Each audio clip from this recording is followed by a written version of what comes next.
Hi! Welcome to mumps kitchen. మేము ఈరోజు సగ్గుబియ్యం వడియాలు పెత్తనం చూద్దాం రండి. తెల్లవారుజామున 3 గంటలకి గ్లాస్ సగ్గుబియ్యానికి 2 గ్లాసులు నీళ్ళు పోసి నానబెట్టాలి.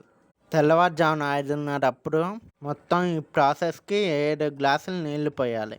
ఆల్రెడీ మనం 2 గ్లాసులు నీళ్ళు పోసి నానబెట్టాం కదా!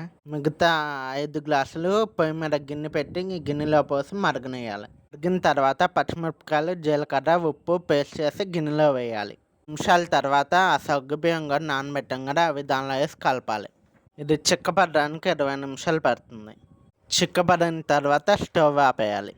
చల్లారనిచ్చి ప్లాస్టిక్ పట్ట పైన కానీ క్లాత్ పైన కానీ, మేమైతే ప్లాస్టిక్ పట్ట మీద పెట్టుకుంటున్నాము. ప్లాస్టిక్ పట్ట అయితే ఈజీగా వచ్చేస్తుంది. క్లాత్ అయితే నీళ్ళు జల్లి తీసుకోవాలి, ఆ ప్రాసెస్ లేట్ అవుతుంది. ఎండ బాగా వస్తుంది కదా, ఒక్క రోజులో అయితే ఎండిపోతుంది. ఒలిచే పనుకోలేదు, పట్ట నలిపేస్తే వచ్చేస్తుంది. టేస్ట్ అయితే చాలా బాగుంది. ఎంతమందికి నచ్చాయో కామెంట్ చేయండి ఫ్రెండ్స్. మీరు నన్ను ప్రోత్సహించండి friends. Share, like, subscribe. Okay.